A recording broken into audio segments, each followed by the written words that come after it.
Road ટ્રાન્સપોર્ટેશનનો કયો પાઠ હતો? 14મો પાઠ છે ને, એમાંથી મેં જોયું ને બધા પેપરમાં જે નવી પેપર સ્ટાઇલ છે ને એમાં 1-1 માર્કનું જ પૂછાયું છે 14મા પાઠમાંથી. 3 માર્કનું પૂછાવાનું છે પણ 3 1-1 માર્કનું જ પૂછેલું છે.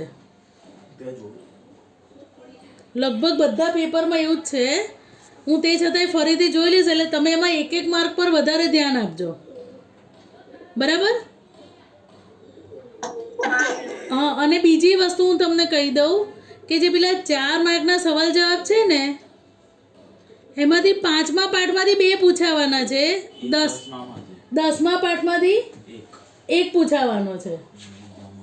ના એટલે 5, 10, 17 ને 21 પાઠમાંથી પૂછાવાના છે ને જે સવાલ જવાબ 4 માર્કના, એમાં તમને ઓપ્શન આપવાના છે કે 6 માંથી 4 લખો કે એવી રીતે. તેમાં કન્ફર્મ છે કે 5મા પાઠમાંથી 2 સવાલ પૂછાવાના છે. ખબર પડી હું તમને શું સમજાવવા માંગુ છું? એટલે તમે 5મો પાઠ એકદમ કડકડાટ કરી નાખશો ને એટલે તમને 8 માર્કના સવાલ જવાબ એમાંથી આવડી જ જશે. અને 10મા પાઠમાંથી લગભગ 2 સવાલ પૂછે છે. હા બેટા, કયો પાઠ આંટી કડકડાટ કરી તો 8 માર્ક્સનો? જો 4 માર્કના જે સવાલ જવાબ છે ને બેટા એ ટોટલ 20 માર્કના પૂછાવાના છે. જે સેક્શન ડી કહું છું, છેલ્લો. બધા ધ્યાનથી સાંભળજો, આ વસ્તુ હું તમને વારે ઘડીએ નહીં કહું. એમાં જે 4 માર્કના સવાલ છે એમાં 4 માર્કનો એક નકશો, બરાબર? એટલે 4 માર્ક જતા રહ્યા 16 માર્ક. 16 માર્કમાં 5, 10, 17 અને 21 એ 4 પાઠમાંથી પૂછાવાનું છે. હવે તમારે જે પેપર સ્ટાઇલ બદલાય ને એમાં 6 માંથી 4 લખવાના પૂછાવાના છે. એટલે જે 6 સવાલ પૂછાવાના છે એમાં મેં લગભગ પેપરોમાં જોયું ને તો 5મા પાઠના 2 સવાલ પૂછ્યા છે. ખ્યાલ આવે તમને? અને 10મા પાઠમાંથી પણ 2 છે. 5મા પાઠમાંથી 2 સવાલ પૂછ્યા છે, લગભગ 10મા પાઠમાંથી પણ 2 સવાલ પૂછ્યા છે. એટલે કદાચ તમે એ 2 પાઠ એકદમ કડકડાટ કરી નાખશો ને તો તમે 16 માર્કનું લખી શકશો. પહેલા ઓપ્શન એવું હતું કે એક પ્રશ્નની ઓરમાં બીજો પ્રશ્ન, પણ હવે તમારે કોમન થઈ ગયું કે 7 માંથી 4 લખો કે 6 માંથી 4 લખો. 7 માંથી 4 એટલે તમારે એમાં 5મા પાઠના તો 2 પૂછાવાના જ છે. એટલે તમે 5મો પાઠ કડકડાટ કરી નાખશો ને તો વાંધો નહીં આવે. 10મા પાઠમાંથી લગભગ 2 પૂછાય છે, એક તો પૂછાવાનો જ છે, બરાબર? એટલે તમારા 12 માર્કનું તો પાક્કું થઈ ગયું. સમજ પડે બેટા તમને હું શું કહું છું? હા, અને બીજા એક હવે તમારે 4 માર્ક માટે 17 કે 21 બેમાંથી એક પાઠ કરી નાખશો ને તો ચાલશે. જે હોશિયાર છે તો બધું કરજો જ, પણ જેને નથી ફાવતા એ 17 કે 21 બેમાંથી એક પાઠ કડકડાટ કરી નાખજો. અને બને ત્યાં સુધી 21મા પાઠમાં છે ને કાં તો મા અન્નપૂર્ણા યોજના અને જે છે મેં જે નવી પીડીએફ મોકલી ને, ખ્યાલ છે ને મેં તમને પીડીએફ મોકલી નવી, એમાંથી પૂછાશે. મેં તમને એમાં ટીક કરાયા છે 2 સવાલ જવાબ. ખ્યાલ આવો બધાને હું શું કહું છું? સૌમ્ય તને ખ્યાલ આવે બેટા હું શું કહું છું? એટલે તમે એ પ્રમાણે કરશો એટલે તમારે 20 માર્ક પાક્કા થઈ જશે. ખબર પડી? જે વાહન વ્યવહારનો પાઠ છે ને એમાંથી 1-1 માર્ક તમારે લખવું હોય તો લખી કાઢો. આ વસ્તુ હું તમને વારે ઘડી યાદ નહીં કરું. જે વાહન વ્યવહારનો પાઠ છે ને જે એમાંથી 3 માર્કનું પૂછાય છે પણ 3 1-1 માર્કનું પૂછાય છે. એટલે એમાં તમે મોટું કશું નહીં કરો ને, ગાઈડનું પાછળનું બધું એક વાક્યમાં જવાબ, એક શબ્દમાં ખાલી જગ્યા, જોડકા, MCQ એ કડકડાટ કરી નાખજો. વાહન વ્યવહારનો કેટલામો પાઠ છે હું કહું તમને? 14મો. હા, 14મો પાઠ, બરાબર? મેં ચોપડીમાં બી એમાં ઘણું બધું ટીક કરાવ્યું છે 1-1 માર્ક માટેનું. તમને ખ્યાલ હોય તો, ટીક કરેલું હોય તો. એટલે તમે એ કડકડાટ કરી નાખજો 1-1 માર્કનું. અને તફાવત છે ને, મેં જે તફાવત લખાયા છે 19 એ 19 તફાવત કડકડાટ કરી નાખજો. એટલે 2 માર્કમાં ને 3 માર્કમાં 5 માર્કના તફાવત તો પૂછાવાના જ છે. તફાવત નહીં પૂછાય તો વ્યાખ્યા પૂછાશે કે ગમે તેમ પૂછાશે. ખ્યાલ આવ્યો તમને આટલું? નકશા હું તમને કરાવીશ ફરીથી, બરાબર? એટલે આટલું તો તમે ઊંધું ગાલીને કડકડાટ એટલે 30-35 માર્કનું તો તમારે આમાંથી જ પૂછાશે, સમજી લેજો તમે. આટલું તો તમે કડકડાટ કરી જ નાખજો. પછી બીજું હું ધીરે ધીરે જેમ જેમ જોઉં ને એમ કાઢતી જાઉં છું. અને લિબર્ટીના જે પેપર સેટ છે ને હું એક એક પેપર મોકલાવીશ. એ લિબર્ટીના પેપરો કરી નાખશો ને તો એમાંથી 70 માર્કનું તો આવવાનું જ છે, સમજી લેજો. કારણ કે પેપર સ્ટાઇલ બદલાય છે એટલે તમને લોકોને ફાયદો થશે અને આમ નુકસાન બી જશે. કારણ કે MCQ ને એ બધું અઘરું પૂછશે. એના માટે તમારે ચોપડીની એક એક લીટી વાંચવી જ પડશે. જે ઓપ્શન નથી પૂછેલા ને એમાં અઘરું પૂછશે.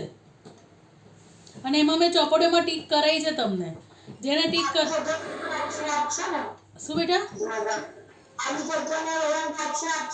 ખાલી જગ્યામાં તો ઓપ્શન આપવાના જ છે ને તમને. ખાલી 4 એક વાક્યમાં ખાલી એક વાક્યના જવાબ કે એક શબ્દમાં જવાબ હશે ને એમાં ઓપ્શન નહીં હોય. 4 અને 5 જોડકા. બરાબર. બાકી બધા તો ઓપ્શન સાથે જ હશે. જોડકામાં બી આવે છે. પણ મેં તમને જે લીટીઓ કરાવી છે ને ચોપડીમાં એ ધ્યાનથી કરશો ને તો એમાં એક બી માર્ક કપાશે નહીં. ખ્યાલ આવી ગયો તમને લોકોનું શું કહું છું? એટલે મેં કીધું એ પ્રમાણે તમે ભણજો. એ પ્રમાણે તો તમને તકલીફ નહીં પડે બેટા કોઈને બી. સારા માર્ક લાવવાના છે એને પણ અને જેને ખાલી પાસ થવાનું છે એને પણ. ચલો, આર્થિક વિકાસ એટલે શું? આર્થિક વિકાસ 15મો પાઠ ચલાવું છું બરાબર. પણ આર્થિક વિકાસ એટલે દેશની રાષ્ટ્રીય આવકમાં સતત વધારો, માથાદીઠ આવકમાં સતત વધારો અને લોકોના જીવન ધોરણમાં સતત વધારો. આ તફાવત પૂછાય છે આર્થિક વૃદ્ધિ અને આર્થિક વિકાસ વચ્ચેનો તફાવત. એમાં પહેલાં તમારે છે ને તફાવત લખો ને તો તફાવતની આગળ જેવી રીતે આમાં 3 પોઈન્ટ લખેલા છે એવી રીતે પહેલાં 3 પોઈન્ટ આમ લખી કાઢવાના. પછી બંનેનું તફાવતનું લખવાનું. ખ્યાલ આવ્યો? પહેલો છે વિકાસની પ્રક્રિયાના આધારે. તો આર્થિક વિકાસ એ ગુણાત્મક અને આર્થિક વૃદ્ધિ એ પરિમાણાત્મક. આર્થિક વિકાસ એ પ્રથમ અવસ્થા, આર્થિક વૃદ્ધિ એ બીજી અવસ્થા. પછી અર્થતંત્રમાં થતા પરિવર્તનને આધારે નવા સંશોધનના આધારે ઉત્પાદનમાં થાય વધારો એ આર્થિક વિકાસ છે. એટલે ઘઉં, ડાંગર, બિયારણોની શોધ થાય કે આપણે હરિયાળી ક્રાંતિ થાય તો જે ઉત્પાદનમાં વધારો થાય એ થયો આર્થિક વિકાસ. અને ખેડાણલાયક જમીનમાં વધારો થાય તો એ થઈ આર્થિક વૃદ્ધિ. ખબર પડી? ત્રીજો પોઈન્ટ, વિકસિત અને વિકાસશીલ દેશના સંદર્ભમાં શું? વિકસિત દેશોની રાષ્ટ્રીય આવકમાં થતો વધારો આર્થિક વૃદ્ધિ. એટલે વિકાસશીલ ભારત જેવા વિકાસશીલ દેશો એ આર્થિક વિકાસ કરે અને અમેરિકા જેવા વિકસિત દેશો એ આર્થિક વૃદ્ધિ કરે. ફરીથી બોલી જાઉં છું. આર્થિક વૃદ્ધિ અને આર્થિક વિકાસનો તફાવત. પહેલો પોઈન્ટ, આર્થિક વિકાસ એ ગુણાત્મક, આર્થિક વૃદ્ધિ એ પરિમાણાત્મક. બીજો પોઈન્ટ, આર્થિક વિકાસ એ પ્રથમ અવસ્થા, આર્થિક વૃદ્ધિ એ દ્વિતીય અવસ્થા. ત્રીજો પોઈન્ટ, નવા સંશોધનોના આધારે ઉત્પાદનમાં વધારો થવો એ આર્થિક વિકાસ છે. દાખલા તરીકે આધુનિક બિયારણોનો ઉપયોગ કરીને ઉત્પાદન વધારવું. અને પેલી બાજુ લખવાનું આર્થિક વૃદ્ધિમાં ખેડાણલાયક જમીનની શોધ, જમીન મળે તો એ થાય આર્થિક વૃદ્ધિ. ભારત જેવા વિકાસશીલ દેશ આર્થિક વિકાસ કરે છે અને અમેરિકા જેવા વિકસિત દેશો આર્થિક વૃદ્ધિ કરે છે. ખબર પડી ગઈ? વિકાસશીલ અર્થતંત્રના લક્ષણો. જો નીચી માથાદીઠ સાવ સહેલું છે. વિકાસશીલ એટલે આપણે તો નીચી માથાદીઠ આવક, વસ્તી વૃદ્ધિ, કૃષિ ક્ષેત્ર પર અવલંબન, આવકની વહેંચણીની અસમાનતા, બેરોજગારી, ગરીબી, દ્વિમુખી અર્થતંત્ર, પાયાની અપર્યાપ્ત સેવાઓ અને આંતરરાષ્ટ્રીય વ્યાપારનું સ્વરૂપ. આમાં તમને 6 પોઈન્ટ આ 3 માર્કમાં કદાચ પૂછાય છે. કેટલા માર્કનું છે આ પાઠમાંથી? 3 માર્કનો 1 માર્કનો. 3 માર્કનો પૂછાય છે. એટલે જો આર્થિક વિકાસશીલ અર્થતંત્રના લક્ષણ પૂછાય 3 માર્કમાં તો તમારે ઉપર લખવાના આ 7 થી 8 પોઈન્ટ કે બધા આવડે તો બધા લખી કાઢવાના. બરાબર? પહેલાં ઉપર પ્રસ્તાવના લખવાની, પેપર ખૂટવાનું નથી, ટાઈમ ખૂટવાનું નથી. તો મગજમાં બેસાડી દેજો. હું બોલું એ પ્રમાણે લખજો અને ચોપડીમાં ટીક માર્ક કરતા જજો. હું IMP કહું એમાં આ લખી કાઢજો. IMP બોર્ડ 2019માં પૂછાયેલો છે આ સવાલ. વિકાસશીલ અર્થતંત્ર. વિકસિત અર્થતંત્ર અને વિકાસશીલ અર્થતંત્ર માથાદીઠ આવકના આધારે અલગ પાડવામાં આવે છે. વિશ્વ બેંકના 2004 મુજબ $735 ઓછી આવક ધરાવતા દેશોને વિકાસશીલ દેશ તરીકે ગણવામાં આવે છે. આટલું ખબર પડે? 2004ના અહેવાલ મુજબ $735 જે ઓછી આવક હોય એને વિકાસશીલ દેશ ગણવામાં આવે છે. વિકાસશીલ દેશના લક્ષણો નીચે મુજબ છે. પછી આ બધા લક્ષણો પહેલાં સળંગ લખી લેવાના. તમારા પાના ભરાશે પેપર સિસ્ટમેટિક લાગશે, એટલે પેપર સેટરને પેપર તપાસવાનો કંટાળો નહીં આવે, સમજી લેજો. એટલે હું તમને આવી રીતે લખવાનું કહું છું. નીચી માથાદીઠ આવક, જો સળંગ તમે યાદ ના રહે ને તો જો નીચી માથાદીઠ આવક, વસ્તી વૃદ્ધિ, ગરીબી, બેરોજગારી, આવકની વહેંચણીની અસમાનતા. ભારત ખેતી પ્રધાન દેશ છે એ તો તમને ખબર છે. કૃષિ ક્ષેત્રે અવલંબન, પાયાની અપર્યાપ્ત સેવાઓ. આ તો સાવ સહેલું છે. 7 વસ્તુ બધા એકબીજાને કનેક્ટેડ જ છે. તો પહેલું શું? નીચી માથાદીઠ આવક. વિકાસશીલ દેશની રાષ્ટ્રીય આવક નીચી જોવા મળે. કેમ જોવા મળે નીચી? એ તમને ખબર છે ને, વસ્તી વધારે હોય, રાષ્ટ્રીય આવકની ગણતરી કઈ રીતે કરે? કુલ આવક કાઉન્સ ભાગ્યા વસ્તી, એટલે વિકાસશીલ દેશની વસ્તી વધારે હોવાથી તેની માથાદીઠ આવક નીચી હોય છે. વસ્તી વૃદ્ધિ, વિકાસશીલ રાષ્ટ્રોમાં વસ્તી વૃદ્ધિ વધારે જોવા મળે છે. ભારત દેશનો વસ્તી વૃદ્ધિનો દર 2% કે તેનાથી પણ વધારે છે. કૃષિ ક્ષેત્ર પર અવલંબન, ભારત એક ખેતી પ્રધાન દેશ છે. તેની મુખ્ય આર્થિક પ્રવૃત્તિ ખેતી છે. દેશના 60%થી વધારે લોકો ખેતી પર આધારિત છે અને તેનો રાષ્ટ્રીય આવકમાં ફાળો 25% છે. આવકની વહેંચણીની અસમાનતા, એટલે ધનિકો વધારે ધનિક ને ગરીબો વધારે ગરીબ. વિકાસશીલ રાષ્ટ્રોમાં આવક તથા ઉત્પાદનોના સાધનોની વહેંચણીમાં અસમાનતા જોવા મળે છે.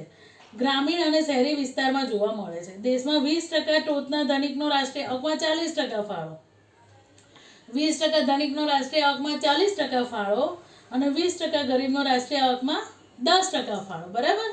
એટલે આવકની વહેંચણીની અસમાનતા જોવા મળે છે. બેરોજગારી, જો તમને એમસીક્યુમાં પૂછે લીટી કરી નાખો.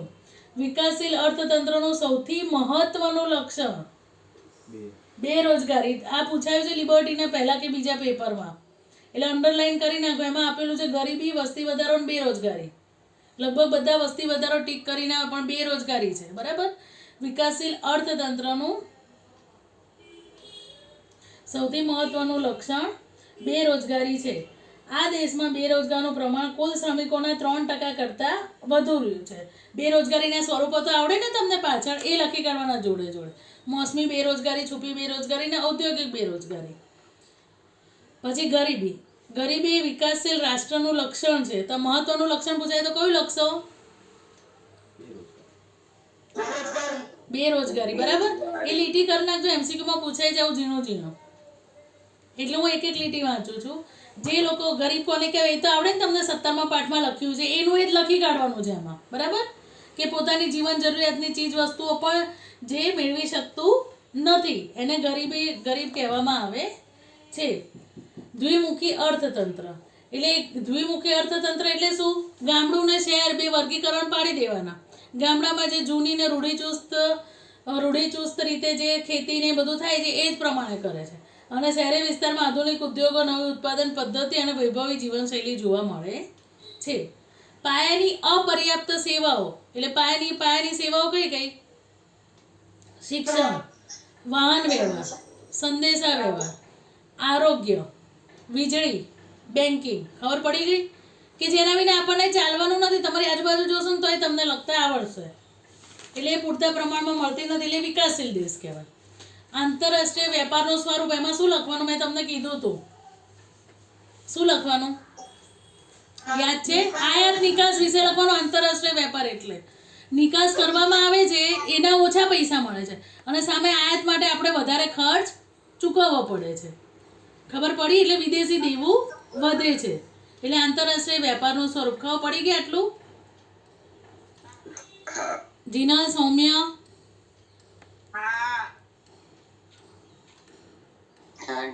જીનલ બેટા,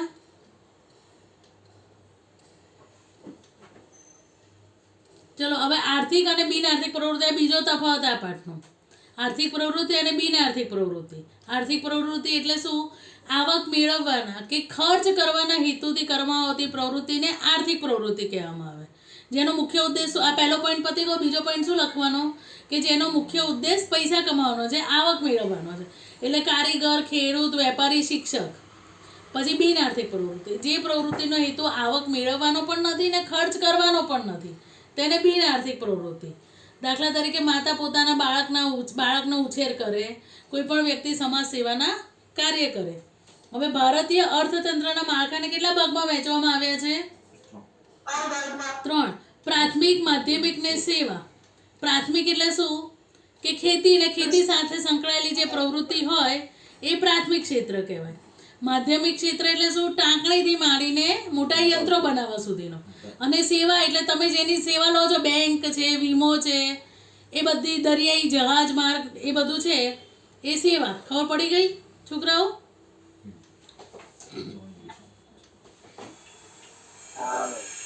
ખેતી ને ખેતી સાથે સંકળાયેલી એટલે પશુપાલન, પશુ સંવર્ધન, મત્સ્ય ઉદ્યોગ, મરઘા બતકા ઉછેર, જંગલો, કાચી ધાતુનું ખોદકામ એ પ્રાથમિક સેવા ક્ષેત્ર. આ ખાલી જગ્યામાં પૂછાય છે, કાં તો એક શબ્દમાં પૂછાય છે. માધ્યમિક ક્ષેત્ર એટલે ટાંકણીથી માંડીને યંત્ર સુધીના મોટા ઉદ્યોગ એટલે નાના મોટા પાયાના ઉદ્યોગો, બાંધકામ બધું. સેવા ક્ષેત્ર એટલે જે પર્યાપ્ત સેવાઓ છે ને, અપર્યાપ્ત સેવા લક્ષણમાં એ જ બધી સેવા ક્ષેત્ર. સંદેશા વ્યવહાર, વ્યાપાર, હવાઈ દરિયામાર્ગ, શિક્ષણ, આરોગ્ય, બેન્કિંગ ને વીમો, મનોરંજન. સામાન્ય રીતે વિકાસશીલ દેશોમાં પ્રાથમિક ક્ષેત્રનું પ્રભુત્વ વધારે છે. તો ખબર જ છે ને, ભારત ખેતી પ્રધાન દેશ છે એટલે પ્રાથમિક ક્ષેત્રનું મહત્વ વધારે છે. ઉત્પાદનના સાધનોને કેટલા ભાગમાં વહેંચવામાં આવે? જમીન, મૂડી, શ્રમ અને નિયોજક. કુલ કુદરતી સંપત્તિ અને શ્રમની મદદથી ચીજ વસ્તુઓ અને સેવાઓનું ઉત્પાદન કરવામાં આવે છે.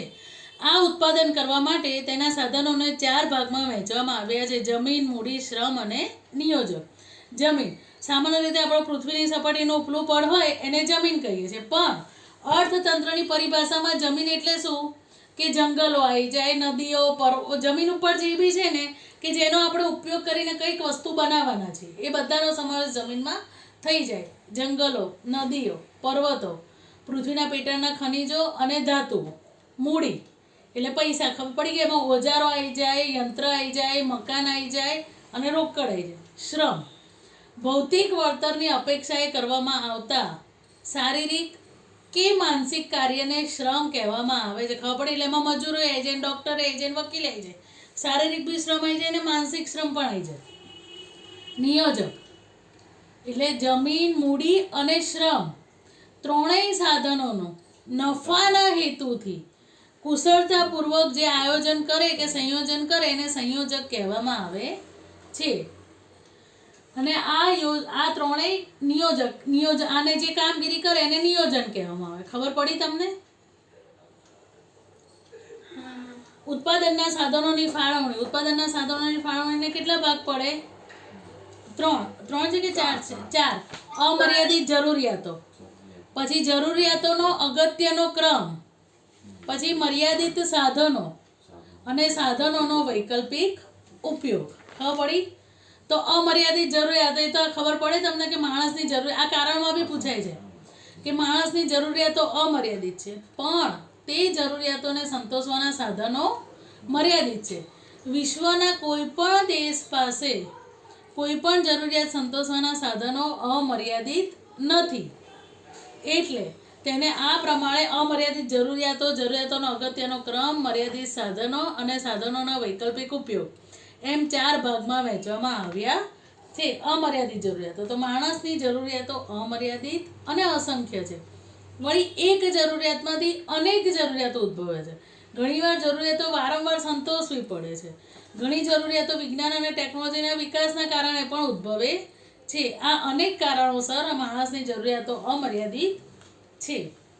હવે જરૂરિયાતોનો અગત્યનો ક્રમ એ મેં તમને સમજાવ્યું તો ખબર છે કે માણસની જરૂરિયાતો અમર્યાદિત છે, પણ એ જરૂરિયાતને સંતોષવાના સાધનો મર્યાદિત હોવાથી માણસે તેની જરૂરિયાતને ક્રમ મુજબ વહેંચવામાં આવ્યા છે. એટલે જેની અગત્ય વધારે હોય તે જરૂરિયાત પ્રથમ સંતોષવી પડે છે, ત્યારબાદ અન્ય જરૂરિયાતો. આમ ઉત્પાદનના સાધનો મર્યાદિત હોવાથી જરૂરિયાતોને અગત્યનો ક્રમ આપવો પડે છે. હવે મર્યાદિત સાધનો.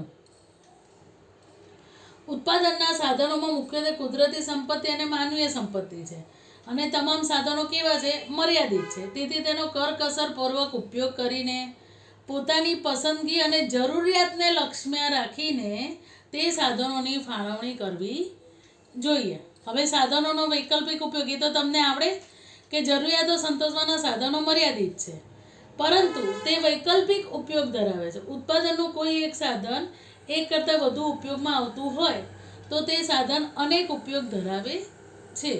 આ સાધનનો એક સમય એક જ ઉપયોગ કરી શકે. દાખલા તરીકે જમીન, મેં તને સમજાવ્યું હતું કે જમીન એક સમય એક જ વસ્તુ વાવી શકીએ, પણ એમાં બીજી બધી વસ્તુઓ પણ વાવી શકીએ ને, એટલે એ સાધનોનો વૈકલ્પિક ઉપયોગ કહેવાય. હવે ઉત્પાદનના સાધનોની ફાળવણીની પદ્ધતિઓ. ઉત્પાદનના સાધનોની શ્રેષ્ઠ ફાળવણી કરીને અને વધુ ઝડપથી આર્થિક વિકાસ પ્રાપ્ત કરવાનો દરેક દેશ પ્રયાસ કરતો હોય છે. ઉત્પાદનના સાધનોની પ્રવૃત્તિઓ કેટલી મુખ્ય? 2 પદ્ધતિઓ, બજાર પદ્ધતિ અને સમાજવાદી પદ્ધતિ. બંને પદ્ધતિઓ એકબીજાથી તદ્દન વિરોધી છે. બંને પદ્ધતિનો સમન્વય કરીને કેટલીક પદ્ધતિ વિકાસ પામે છે. કઈ? મિશ્ર અર્થતંત્ર આમાં જ આવે છે ને? હા, એ મિશ્ર અર્થતંત્ર. બજાર પદ્ધતિનો મુખ્ય હેતુ શું હોય? નફાનો. બરાબર? ના આવડે ને કદાચ તો તમારે એ ઉપરથી પોઈન્ટ લખી કાઢવાના. અને સમાજવાદી પદ્ધતિનો મુખ્ય હેતુ સેવાનો હોય અને લોકોને બધી વસ્તુઓ પહોંચાડવાનો હોય. હવે બજાર પદ્ધતિ ક્યાં અપનાવી છે? જે દેશ વિકસિત છે ને ત્યાં બજાર પદ્ધતિ છે. અમેરિકા, જાપાન અને ઇંગ્લેન્ડ. અમેરિકા, જાપાન અને ઇંગ્લેન્ડ જેવા દેશોએ બજાર પદ્ધતિ. આંટી લક્ષણો લાભો બંને અલગ અલગ. હાસ તો બેટા, તારી લાક્ષણિકતા શું ને, લાક્ષણિકતાનો તું ઉપયોગ શું કરે, એટલે બંને અલગ થાય ને બેટા. અમેરિકા, જાપાન અને ઇંગ્લેન્ડ વગેરે જેવા દેશોએ પોતાના આર્થિક વિકાસ બજાર પદ્ધતિથી કર્યો છે. બજાર પદ્ધતિ બીજા કયા નામે ઓળખાય? મેં તમને લખાવ્યું હતું ત્યાં. મૂડીવાદી પદ્ધતિ. હા, અને ત્રીજું મુક્ત અર્થતંત્ર. બરાબર? બજાર પદ્ધતિ એટલે મૂડીવાદી પદ્ધતિ અને ત્રીજું મુક્ત અર્થતંત્ર. આ પદ્ધતિમાં ઉત્પાદનના સાધનોની ફાળવણી નફાના આધારે કરવામાં આવે છે. આ પદ્ધતિમાં ઉત્પાદન અને તેના કોણ છે આ? શું નામ છે બકા? આ પદ્ધતિમાં ઉત્પાદનના સાધનોની ફાળવણી નફાના આધારે કરવામાં આવે છે. આ પદ્ધતિમાં ઉત્પાદન અને તેની સાથે સંકળાયેલા આર્થિક નિર્ણયોમાં કેન્દ્ર સ્થાને નફો હોય છે. બજાર સંપૂર્ણપણે મુક્ત હોય છે, એટલે એને મુક્ત અર્થતંત્ર કહેવામાં આવે છે. પછી આ બજાર તંત્રમાં મેં આની નીચે લીટી કરીને કરાઈને તો કરી નાખજો. ખાલી જગ્યા તત્વ અનોખી કામગીરી બજાવે છે. બજાર તંત્રમાં કઈ? સ્પર્ધા. બરાબર?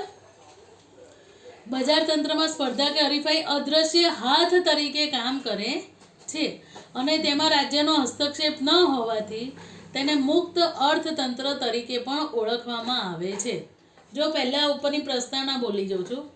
અમેરિકા, જાપાન અને ઇંગ્લેન્ડ જેવા દેશોએ બજાર પદ્ધતિ અપનાવી છે. તેને મૂડીવાદી પદ્ધતિ તરીકે પણ ઓળખવામાં આવે છે. બજાર તંત્રમાં સ્પર્ધા એ અદ્રશ્ય હાથ તરીકે સમગ્ર બજાર ઉપર નિયંત્રણ રાખે છે. આ બજાર પદ્ધતિમાં રાજ્યનો હસ્તક્ષેપ હોતો નથી. તેના કારણે શું થયું બેટા? તેના કારણે તેને મુક્ત અર્થતંત્ર તરીકે પણ ઓળખવામાં આવે છે. ખબર પડી ગઈ આટલી બજાર પદ્ધતિની પ્રસ્તાવના? હવે એના લક્ષણો જો.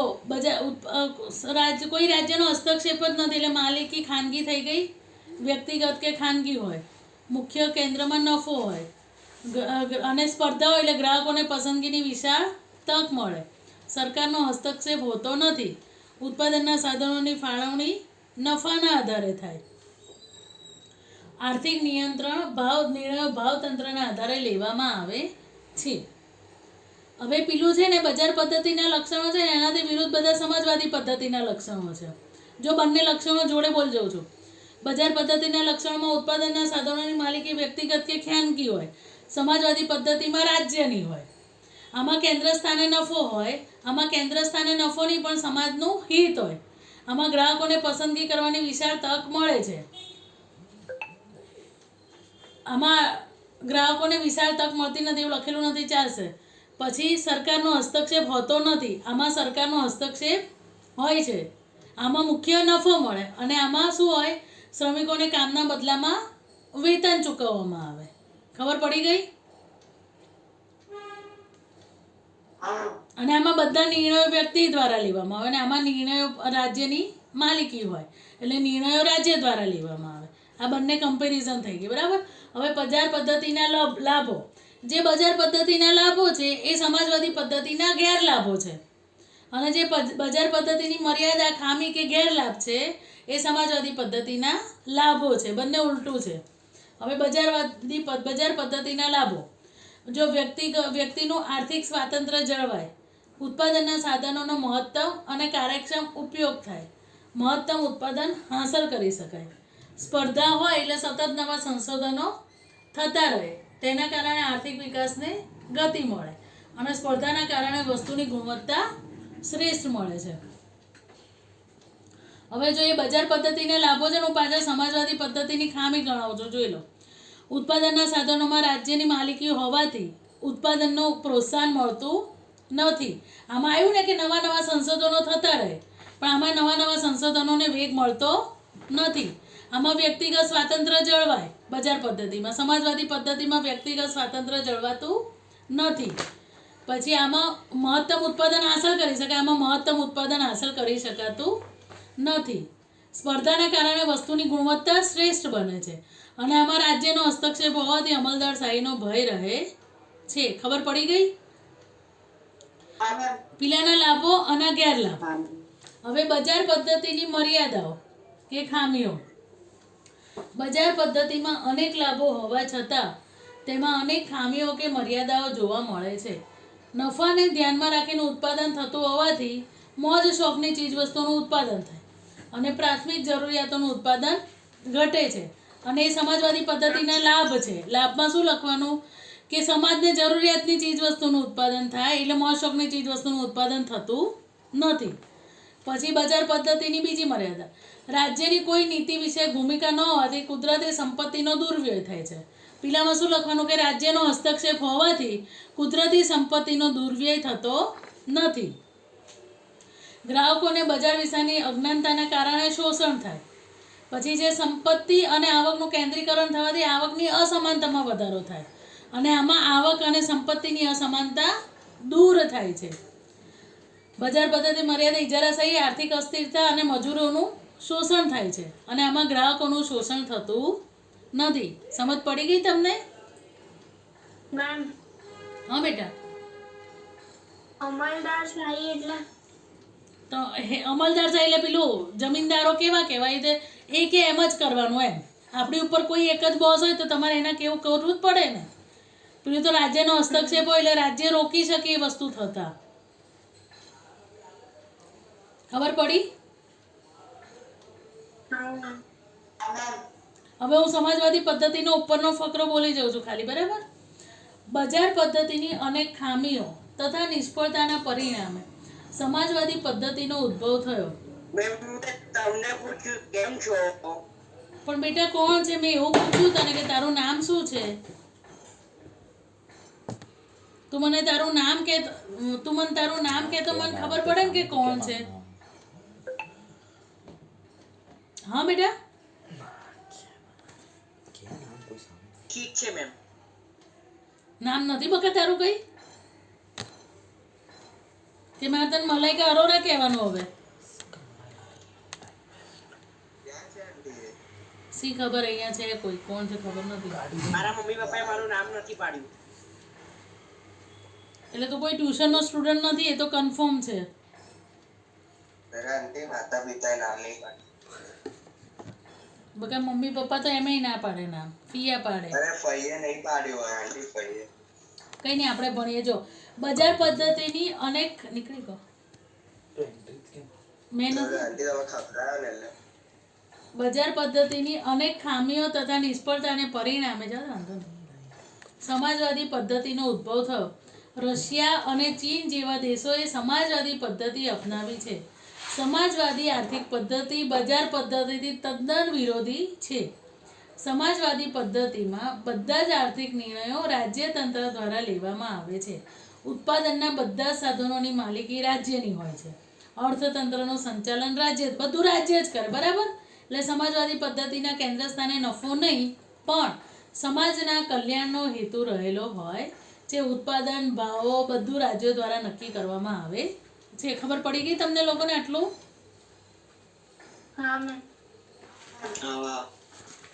હવે મિશ્ર અર્થતંત્ર. મેં મિશ્ર અર્થતંત્રમાં કયા કયા દેશના નામ લખાયા હતા? ભારત, ફ્રાન્સ,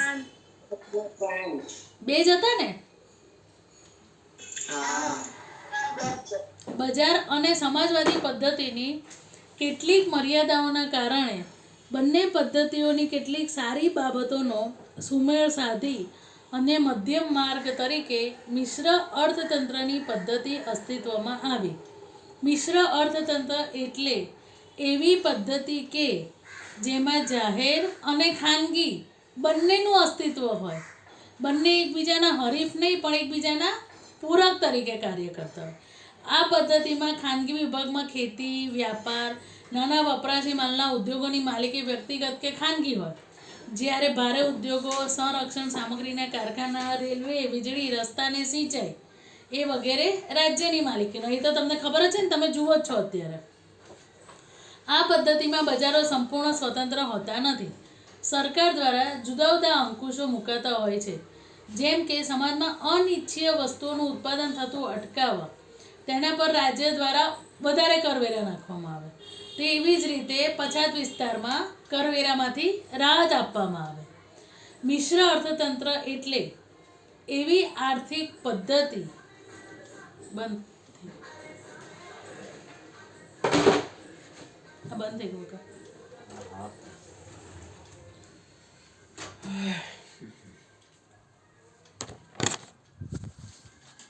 ઓકે દઉં ને? હા હા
હા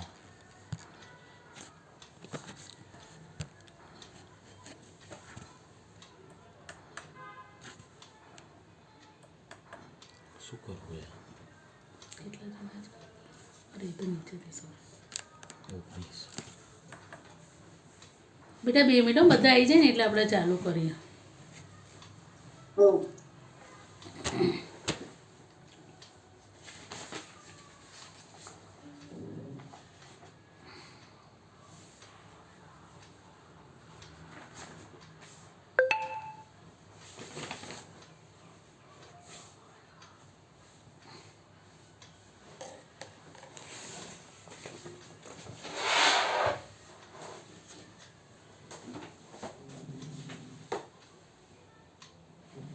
અંશ બેટા ખબર પડે છે ને તમને લોકોને? સોની, કંસ, હીર બધા?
કઈ પદ્ધતિમાં બજાર સંપૂર્ણ સ્વતંત્ર હોતા નથી?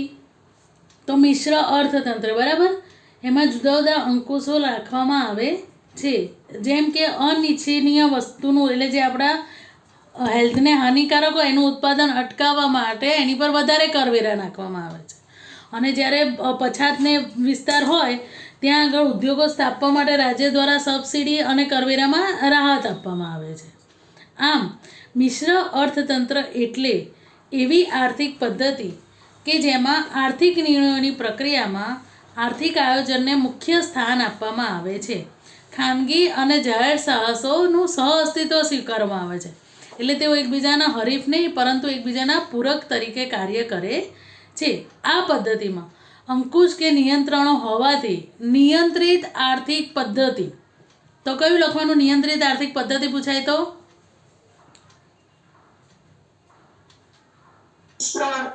મિશ્ર અર્થતંત્ર. ઓકે, બીજા બધા કેમ જવાબ નથી આપતા? સમય ઊંઘી ગયો બકા?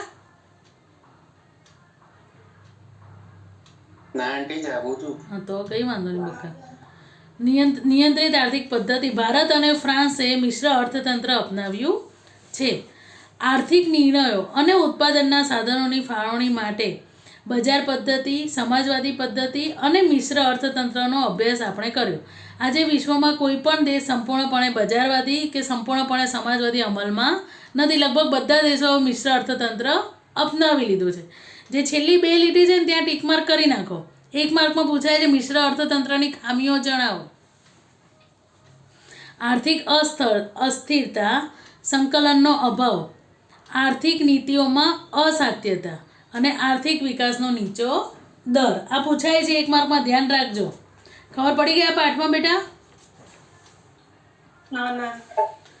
હવે 16મો પાઠ કાઢજો. ભારતે ઈસવીસન 1947માં આઝાદી પ્રાપ્ત કરી ઝડપ. હું આ ફકરો એટલા માટે વાંચું છું કે આમાંથી પેલું ખાલી જગ્યા પૂછાય છે. અને ઓપ્શન વિનાનું, કાં તો ઓપ્શનમાં બી હશે ને તો તમે કન્ફ્યુઝ થશો કે શું જવાબ લખવાનો આ ફકરામાંથી. એટલા માટે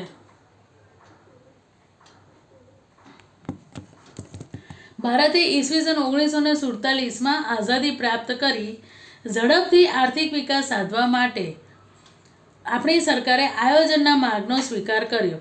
એક પછી એક પંચવર્ષીય યોજનાના અમલ દ્વારા ઝડપી આર્થિક વિકાસ પ્રાપ્ત કરવાનું કાર્ય હાથ ધર્યું. આ માટે નાણાકીય નીતિ, રાજકીય નીતિ, રાજકોષીય નીતિ અને ઔદ્યોગિક નીતિઓની સમયે જાહેરાત કરવામાં આવી, પણ એમાં બધામાં સફળતા મળી નહીં. ભૂતકાળમાં કરેલી ભૂલો સુધારી લેવા માટે જુદી જુદી આર્થિક નીતિઓનો અમલ કરવામાં આવ્યો. જે અન્વયે ઈસવીસન 1991ની ઔદ્યોગિક નીતિઓમાં કેટલાક આર્થિક સુધારાઓ અમલમાં મૂકવામાં આવ્યા, જેને ઉદારીકરણ, ખાનગીકરણ અને વૈશ્વિકરણ. આ ધ્યાન રાખજો. 1991ના સુધારા પછી કઈ 3 વસ્તુઓ ધ્યાનમાં આપી? ઉદારીકરણ, ખાનગીકરણ અને વૈશ્વિકીકરણ. આમાં રાષ્ટ્રીયકરણ નથી, ધ્યાન રાખજો. MCQમાં 4થો મુદ્દો પૂછે છે રાષ્ટ્રીયકરણ, કે કયું નહોતું, એટલે તમે ધ્યાન રાખજો. બરાબર? એટલે આ ઉદારીકરણ, ખાનગીકરણ અને વૈશ્વિકરણ. હવે એમાં પહેલું આર્થિક ઉદારીકરણ. સરકાર ઔદ્યોગિક નીતિ દ્વારા ખાનગી ક્ષેત્ર પરના અંકુશો અને નિયંત્રણમાં ક્રમશઃ ઘટાડો કરે. ઉદારીકરણ એટલે ગવર્મેન્ટ ઉદાર થઈ જાય, જે નિયંત્રણ મૂકે ને એમાં થોડો ઘટાડો કરે, એટલે એને ઉદારીકરણ કહેવામાં આવે છે. હવે કયા સુધારા કર્યા? એટલે શેમાં ઉદાર થઈ? તો કે 18 ઉદ્યોગો જે જાહેર સાહસ માટે અનામત હતા તે સિવાયના અન્ય ઉદ્યોગો માટે પરવાના પદ્ધતિ નાબૂદ કરવામાં આવી. રેલવે, અણુક્ષેત્ર અને સંરક્ષણ સિવાયના તમામ ક્ષેત્રો ખાનગી ક્ષેત્ર માટે ખુલ્લા કરવામાં આવ્યા. રેલવે, અણુક્ષેત્ર અને સંરક્ષણ સિવાયના ઉદ્યોગો માટે ફરજિયાત નોંધણી પ્રથા રદ કરવામાં આવી. એટલે તમે ઘરે બેસીને ગૃહ ઉદ્યોગો કરો તેમાં નોંધણી કરાવવી જરૂરી નથી. પ્રદૂષણ ન ફેલાય અને પર્યાવરણ માટે જોખમી ન હોય તેવા ઉદ્યોગો સ્થાપવા માટે કેન્દ્ર સરકારની પરવાનગી મેળવવાની જોગવાઈ રદ કરવામાં આવી. એટલે આમાં બધું કેન્સલ જ થયું છે, એટલે ગવર્મેન્ટ ઉદાર થઈ ગઈ. ખબર પડી? હવે એના લાભો. તો ખાનગી ક્ષેત્રને મુક્ત વિકાસની તકો, ઉત્પાદનમાં વધારો થયો એટલે વિદેશ વેપારમાં વૃદ્ધિ થઈ. વિદેશ વેપારમાં વૃદ્ધિ થઈ એટલે વિદેશી હુંડિયામણની અનામતમાં વધારો થયો. અને એટલે આંતરરાષ્ટ્રીય સગવડોમાં વધારો થયો. ખબર પડી? ચારે ચાર કનેક્ટેડ જ છે. પહેલું શું? ઉત્પાદનમાં વધારો થયો. ઉત્પાદનમાં વધારો એટલે શું થાય? વિદેશી વ્યાપારમાં વૃદ્ધિ થઈ. વિદેશી વ્યાપારમાં વૃદ્ધિ થાય એટલે શું થાય? વિદેશી ઊંડિયામણમાં વધારો થાય. અને વિદેશી ઊંડિયામણમાં વધારો થાય એટલે આંતરરાષ્ટ્રીય સગવડોમાં વધારો થાય. ખબર પડી ગઈ લાભો? ચારે સળંગ છે. તમને પહેલું યાદ રહે ને એટલે એની જોડે કનેક્ટેડ જ બીજા બધા લખી કાઢવાના છે. હવે એના ગેરલાભો તો કે ઇજારાશાહીના વલણમાં ઘટાડો થયો નથી. કૃષિ ક્ષેત્રના વિકાસમાં પાછળ રહ્યું. આવકની અસમાનતામાં વધારો થયો. આયાત વધવા અને નિકાસ ઘટવાથી વિદેશી દેવામાં વધારો થયો. પહેલાં તો ઇજારાશાહીના વલણમાં ઘટાડો થયો નથી. કૃષિ ક્ષેત્રનું ઉત્પાદન ઓછું થઈ ગયું. આવકની અસમાનતામાં વધારો થયો. આવકની અસમાનતામાં વધારો થાય શું થાય? પછી આયાતો વધે અને નિકાસ ઘટી એટલે વિદેશી દેવું વધી ગયું. ખાનગીકરણ. ખાનગીકરણ એટલી એમાં ટીક માર્ક કરી નાખજો. આમાંથી કેટલા માર્કનું પૂછાવાનું છે? 3 માર્કનો એક 1 માર્કનો. જો 3 માર્કનો એક જવાબ છે ને 1 માર્કનો એક જવાબ છે. આ ખાનગીકરણ છે ને નીચેના ખાનગીકરણ કયા 2 માર્કે થઈ શકે? 1 માર્કમાં પૂછાય છે. બરાબર? ટીક માર્ક કરી નાખજો. ખાનગીકરણ એટલે એવી પ્રક્રિયા કે જેમાં રાજ્યના હસ્તકોની ઔદ્યોગિક સાહિત્યની માલિકી અથવા સંચાલન ખાનગી ક્ષેત્ર કરે. બરાબર? એટલે એને 2 માર્ક. કાં તો જાહેર સાહસો માટે જે અનામત રાખ્યા હોય તે ક્ષેત્રો ખાનગી વિભાગ માટે ખુલ્લા કરવામાં આવે. અને બીજો પોઈન્ટ, રાજ્ય અને હસ્તક કંપનીની માલિકી રાજ્ય પાસે રહે અને સંચાલન ખાનગી કંપની કરે, અથવા માલિકી ખાનગી કંપની પાસે રહે અને સંચાલન રાજ્ય સરકાર કરે. ખબર પડી? ખાનગીકરણ કયા 2 માર્ગે થઈ શકે? તો પહેલો માર્ક શું લખવાનો? બોલો, પહેલો માર્ક શું લખશો? કે જે ક્ષેત્રો જાહેર સાહસો માટે ખુલ્લા રાખ્યા છે, એને અનામત રાખ્યા છે જાહેર સાહસ માટે, એને ખાનગી વિભાગ માટે ખુલ્લા કરી દેવામાં આવે. અને બીજો પોઈન્ટ, કાં તો સંચાલન રાજ્ય સરકાર કરે અને માલિકી ખાનગી કંપની કરે, કાં તો માલિકી રાજ્ય સરકારની હોય અને સંચાલન ખાનગી કંપની કરે. ખબર પડી ગઈ? આ 1 માર્કમાં પૂછાય છે બેટા. ખાનગીકરણના લાભો તો કે ઉત્પાદનની એકમમાં વધારો થયો. ઉત્પાદનના એકમોની સંખ્યામાં વધારો થાય એટલે ઉત્પાદનમાં વધારો થાય. ઉત્પાદનની એકમની સંખ્યામાં વધારો થાય એટલે બીજો પોઈન્ટ શું લખવાનો? ઉત્પાદનમાં વધારો થાય. અને ત્રીજો પોઈન્ટ, કાર્યક્ષેત્રમાં સુધારો થાય. હવે એના ગેરલાભ તો આમાં બી પહેલો ગેરલાભ છે ઇજારાશાહી. આમાં પણ પહેલો ગેરલાભ છે ઇજારાશાહી. આમાં બીજું છે નાના ઉદ્યોગોનો વિકાસ યોગ્ય થયો નથી. મોટા ઉદ્યોગોને જ લાભ મળ્યો અને ભાવ વધારો થયો. ખબર પડી એટલું? હવે વૈશ્વિકીકરણ. વૈશ્વિકીકરણ એટલે શું? દેશના અર્થતંત્રને વિશ્વના અર્થતંત્ર સાથે જોડવાની પ્રક્રિયા, જેના કારણે વસ્તુ, સેવા, ટેકનોલોજી અને શ્રમનો પ્રવાહ સરળતાથી થઈ શકે. અત્યારે જેટલું બધા ઇન્ડિયાની બહાર જઈ શકે છે ને, પહેલાં એવું નહોતા જઈ શકતા. આ 1991 પછી જે સુધારો આવ્યો ને એટલે પછી આ પ્રોસિજર બધી ઝડપથી થવા માંડી. એટલે વૈશ્વિકરણના સુધારાઓ કયા? તો કે 2 દેશો વચ્ચે વ્યાપારના અવરોધો દૂર કરવા, 2 દેશો વચ્ચે મૂડીની હેરફેર સરળતાથી કરવી, ટેકનોલોજીના હેરફેરના અવરોધો દૂર કરવા અને શ્રમની હેરફેર મુક્ત કરવી. ઉપર વ્યાખ્યામાં જે 4 પોઈન્ટ છે ને એ 4 વિશે જ લખેલું છે. વસ્તુ, સેવા, ટેકનોલોજી અને શ્રમ. બરાબર? એની 4 વિશે જ લખેલું છે. વૈશ્વિકરણની અસરો એટલે કોઈ પણની અસરો પૂછાય ને તો લાભ ને ગેરલાભ બંને લખી કાઢવાના. તો લાભ શું થયા? તો કે મૂડીરોકાણને પ્રોત્સાહન મળ્યું.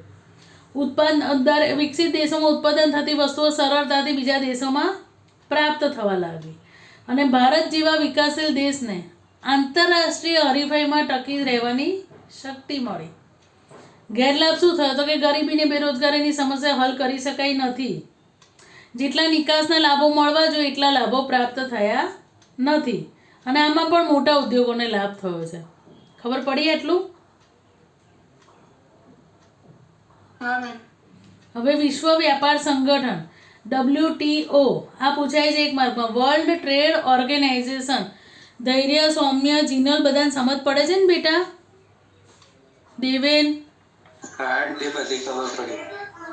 હા મેમ. જે સમજ ના પડે ને એ તમે લોકો ફરીથી એકવાર વાંચી જશો એટલે તમને આ મોઢે થઈ જશે. એટલે મહેરબાની કરીને ટ્યુશન પતે ને પછી આ 2 પાઠ ફરતી કરી નાખજો એકવાર, અને જોડે જોડે 14મો કરી નાખજો. હા આંટી. હા ને, એમાં 14માંથી 1-1 માર્કનું જ પૂછાવાનું છે, એટલે એમાં બહુ મોઢે કરવાની જરૂર નથી.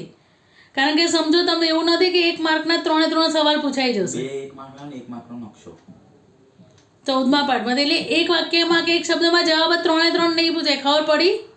બીજા 2 તો ઓપ્શન વાળા જ પૂછાશે. એક નકશો પૂછાય, એક ઓપ્શન વાળો પૂછાય ને એક વાક્યમાં જવાબ પૂછાય. નકશો પૂછાય જ છે. મેં તમને પેલું રેલ માર્ગનો એનો કરાયો તો યાદ છે? એટલે ગઈકાલ મને 2 જ મળેલા. મેં રેલ માર્ગનો ને કરાયો તો ખબર છે ને?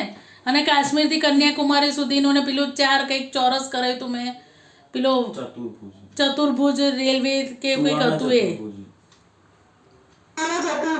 હા બસ એવી રીતે પૂછાય છે. કાં તો 1 માર્કનો પેલું મેં કરાયું હતું ને કે 4 રોડ કયા છે, એક સૌથી લાંબો જોડીમાં પેલા 4 ધોરીમાર્ગ કરાયા હતા ને મેં એ.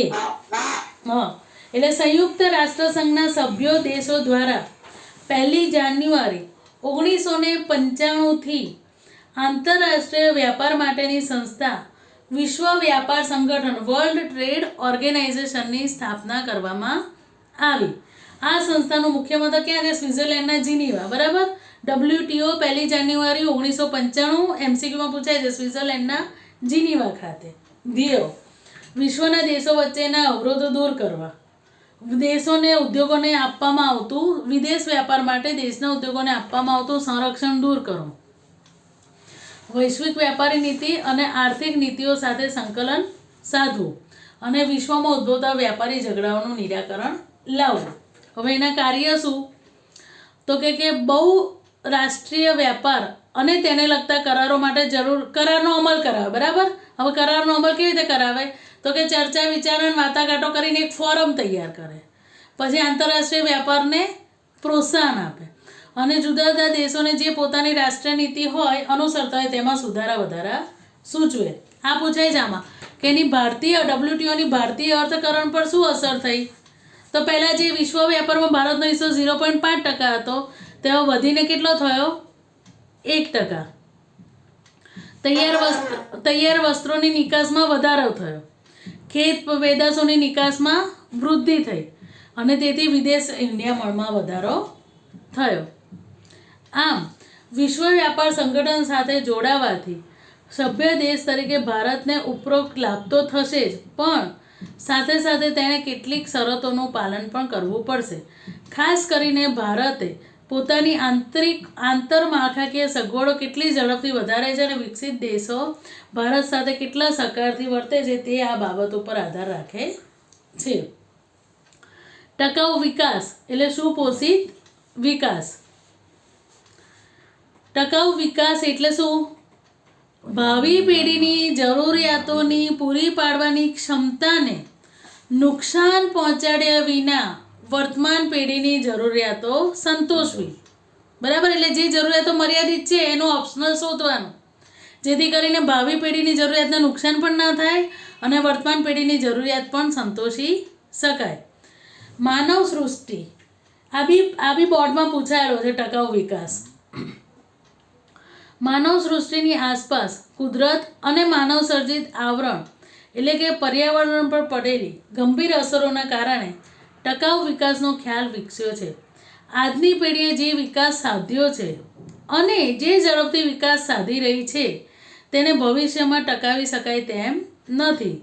વર્તમાન સમયમાં ભાવિ પેઢી જે જરૂરિયાતો વાપરે છે, સગવડો વાપરે છે, એ કદાચ ભાવિ પેઢી ભવિષ્યમાં વાપરી શકશે નહીં. એટલે એવું ના થાય એટલા માટે ટકાઉ વિકાસ અસ્તિત્વમાં આવ્યું છે. આર્થિક વિકાસના કારણે કુદરતી સંસાધનોનું પ્રમાણ ઘટે છે અને તેની ગુણવત્તા ઓછી થાય છે. આ પરિસ્થિતિમાં વિકાસના ખ્યાલમાં પરિવર્તન જરૂરી છે.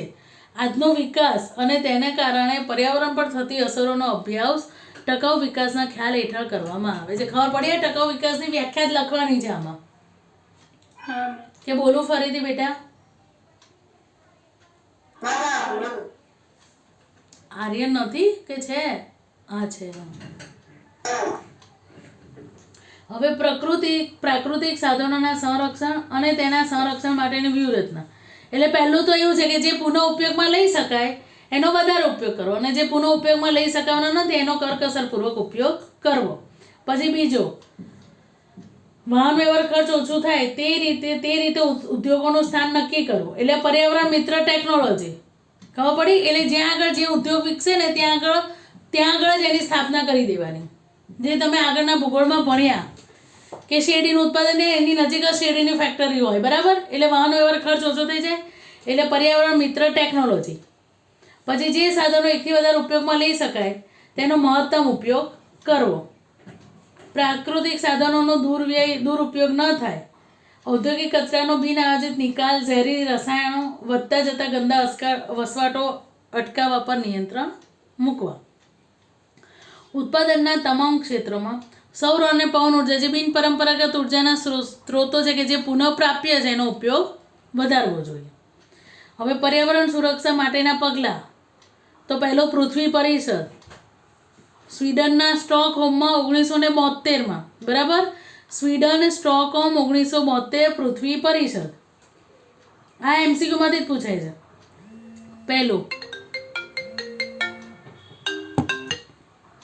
પહેલું ભારત પણ આ વૈશ્વિક પ્રયાસોમાં સામેલ છે. એટલે રાષ્ટ્રીય સ્તરે પર્યાવરણની જાગૃતિ માટે સરકાર વિવિધ પ્રયાસો કરી રહી છે. પહેલો, દેશના મુખ્ય શહેરોના પ્રદૂષણની માહિતી પ્રગટ થાય.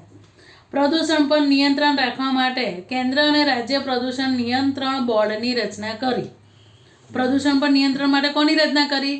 કેન્દ્ર તથા રાજ્ય પ્રદૂષણ નિયંત્રણ બોર્ડ.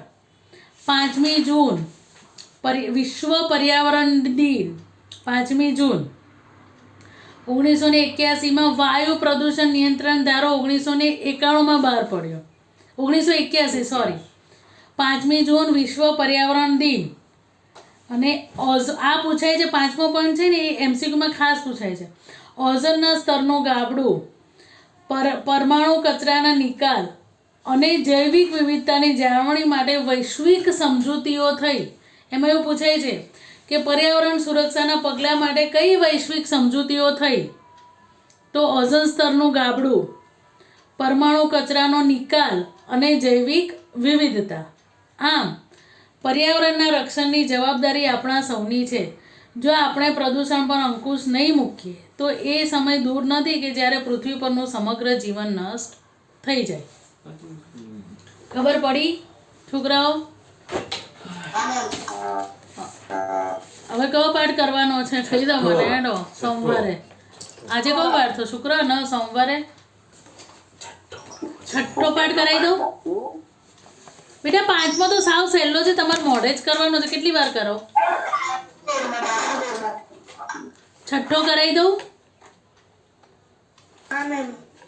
બોલો. એટલે તમારે બધા પાઠનું લગભગ રિવિઝન પતી જશે. પછી જો હું તમને કહી દઉં, છઠ્ઠો પાઠ એક જ પાઠ થશે એ દિવસે. તો સોમવારે તો 7મો પાઠ તો સહેલો છે, તમે કરી નાખશો ને મોઢે. 8મો 9મો 10મો એ બધા તો આવડશે ને કે કરાવવાના છે? 10મો તો કરાયો છે મેં. 8મો 9મો કરાવવાના છે કે કરશો?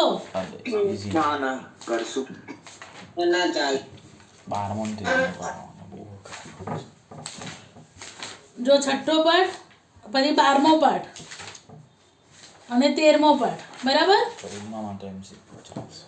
14મો પાઠ તમે જાતે કરી નાખજો. એમાં તો 1 માર્કનો જ પૂછાવાનો છે, એટલે ટેન્શન નથી. એટલે હું છઠ્ઠો, 12મો ને 13મો એટલા પાઠ કરાવી દઈશ, બરાબર?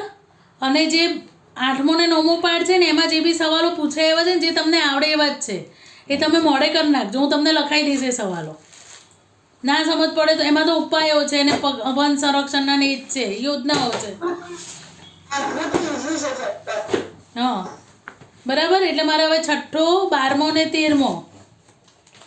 પછી બીજા કોઈ કરાવવાના હોય કહી દેજો બકાજી મને. 19મો કરાવવું પડતી? શું બેટા સૌમ્ય? 19મો ને 20મો કરવાનો જ પડતી? એમાં જે પૂછાય એવા છે ને એ ખાલી સમજાઈ દઈશ તમને. નકશા હું તમને લોકો, નકશામાં એક કામ થાય અત્યારે, હું નકશા લઈને આવું, બધા નકશા સોમવાર બુધવાર સુધી પૂરીને રાખું, તમને ફોટા મોકલી દઉં. એવું કરો. એવું કરશો બેટા? કદાચ ઇનકેસ ઓફલાઈન ચાલુ ના થાય તો તમારી પાસે નકશા તો કરેલા હોય ને, તો તમે એમાંથી મેં બધા આમ તો કરાવી જ દીધા છે નકશા, સમજો તમે. ખાલી મારે વાહન વ્યવહારના જ બાકી રહ્યા છે, પેલા રોડના ને એના જ. એ બી મેં તમને સમજાયા હતા, આપણે નકશા લાયા નતા એટલે એમાં પૂરવાના બાકી છે. બરાબર? મને જવાબ તો આપો બધા છોકરા, હું એકલી બોલું છું. બધા ઊંઘી ગયા? હા મેમ. એટલે છઠ્ઠો પાઠ સોમવારે કરશું. રવિવારે મને પેપર મોકલવાનું છે લખીને. જેને રવિવાર પેપર નહીં મોકલ્યું હોય રવિવાર સાંજ સુધીમાં, એને હું સોમવારે બેસવા નહીં દઉં. મોડે કરીને લખી કાઢજો પેપર, હો ને છોકરાઓ? હા ચલો બાય બધાને. હા બોલ બેટા. એક સવાલ તો પૂછું. હા પૂછને બકા. હાય. અરે પેલું જે છે ને એ કલા બીજા પાર્ટમાં હા એ કલા એટલે શું? લલિત એટલે સંગીત વાળી ને, લલિત કલા એટલે ઉભો રે ચોપડી લો. નથી સંગીત વાળી કલા એટલે લલિત કલા. અને ચિત્રો ખાસ કરજો બાકીના. ઉભો રે. હા હા બેટા, 1 મિનિટ પહેલા મને એકનો સવાલનો જવાબ પતાવા દે, પછી બીજાનો વારો. એમાં તમે જે મોકલ્યું છે ને લિબર્ટીમાં હા પેપર, એમાં એવું પૂછ્યું છે કે ભાઈ લલિત કલા વિશે આનો ટૂંકનો લખો. એટલે ભવાઈ વિશે. એટલે ભવાઈ. બરોબર હું જોઉં. એટલે લલિત કલા એટલે ભવાઈ ને. ભવાઈ કીધું જ છે તો. એમાં ભવાઈ કહી જ દીધું છે ને બકા. ક્યાં કીધું છે? તો સવાલ શું પૂછ્યો છે?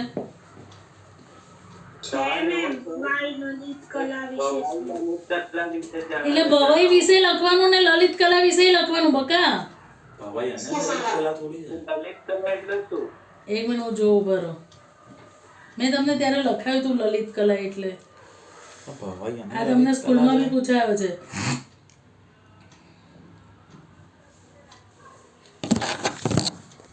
ઉભો રે એક મિનિટ.